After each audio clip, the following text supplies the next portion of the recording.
All right, so we're gonna get Braeden doing some upper back variation rows. We're using the prime setup here. You can use just a long bar, but we like this kind of freedom at the wrist that this gives you. Instead of if you have a bar, your wrist can't bend the bar, right? So sometimes you can get the mag grips that have like a little bit of an offset. Those are more comfortable for people also, but this is a really good variation.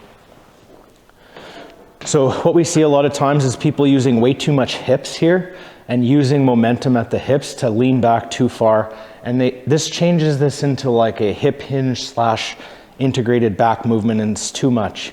So we want to keep a nice neutral spine, nice spherical spine position here at the neck. Braeden's going to have his hips locked into one position, kind of almost like you're thinking like maybe an RDL, where you get some tension in the glutes, push your feet as a counterforce, and then he's just going to drive his elbows around his body across the upper back. This is going to give a lot of rear delts right here, and you can see he's going to lengthen. You're thinking about reaching forward as you go, nice pause, and then pulling it back. It's perfect, really, really good. One more, Braeden. You can see that we could actually maybe even have these grips one wider, just so that there was less elbow flexion. So if we do this, just pull it again, it doesn't matter.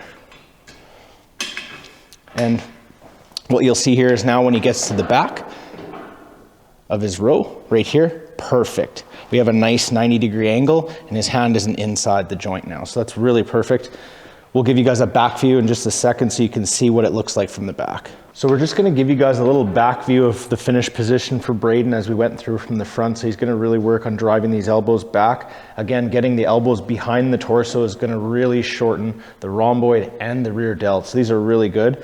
You can kind of see if we were to put the elbows down towards the sides more, that's gonna buy us more lat like we've seen in the single arm video. So the elbow travels across the back musculature that we're trying to work.